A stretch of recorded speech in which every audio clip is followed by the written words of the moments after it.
ভিক্টরের নতুন ষড়যন্ত্র বুঝতে পেরে এবং ভিক্টরকে জব্দ করে অবশেষে সূর্যের কাছে পৌঁছালো দীপা।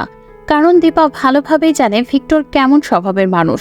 তখন ভিক্টর জানায় দীপা সেনগুপ্ত বাড়িতে থেকে নোংরা চক্রান্ত হবে, আর দীপা জানবে না সেটা কোনোভাবেই হওয়ার না। হ্যাঁ বন্ধুরা, অনুরাগের ছোঁয়ার আগামী পর্বে ঠিক আমরা এমনটাই দেখতে চলেছি। সম্পূর্ণ বিস্তারিত জানতে না টেনে দেখতে থাকুন। তিস্তার কথায় এক প্রকার বাধ্য হয়ে ভিক্টরকে রাখতে সম্মতি জানিয়েছিল দীপা। তবে ভিক্টর বাড়িতে পা না রাখতেই শুরু করলো তার নোংরা খেলা।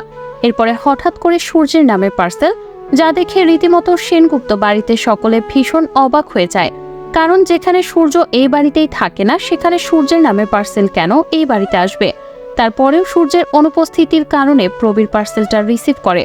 অপরদিকে সূর্যের নামে পার্সেলের কথা শুনে সোনা ও রূপা ছুটে আসে আর প্রবীরকে বলে, দাদু ভাই, বাবা কি তার 2 মেয়ের জন্য স্পেশাল গিফট পাঠিয়েছে?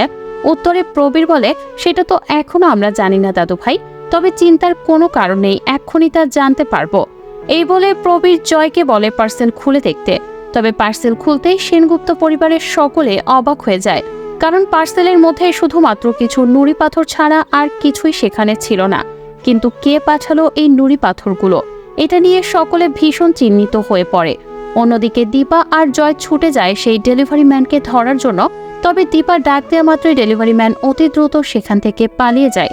এতে করে দীপা আর জয় বুঝতে পারে যে সূর্য নয়, বরং সূর্যের নামে কেউ এই পার্সেলটা ইচ্ছাকৃতভাবে পাঠিয়েছে।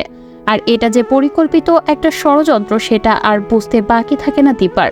অপরদিকে এসব দেখে রূপার মনে কিছুটা সন্দেহ সৃষ্টি হলে সে সকলের চোখের আড়ালে পার্সেলটা নিয়ে অন্য রুমে চলে যায় আর বলতে থাকে, এটা বাবার নাম করে কে পাঠালো আর কেনই বা পাঠালো। অপরদিকে দীপাও ভাবতে থাকে ভিক্টর এই বাড়িতে আসার সাথে সাথেই এমন একটা ঘটনা শুরু হলো, তবে কি এটা ভিক্টরের কোনো ষড়যন্ত্র? তখন দীপা এগুলো একা একা ভাবতে থাকলে দীপা লক্ষ্য করে ভিক্টর আড়াল থেকে সমস্ত কিছু শোনার চেষ্টা করছে। তখন তা দেখে দীপার আর বুঝতে বাকি থাকে না এটা ভিক্টরের কাজ। তখন দীপা দেরি না করে সাথে সাথে ভিক্টরের কাছে যায়।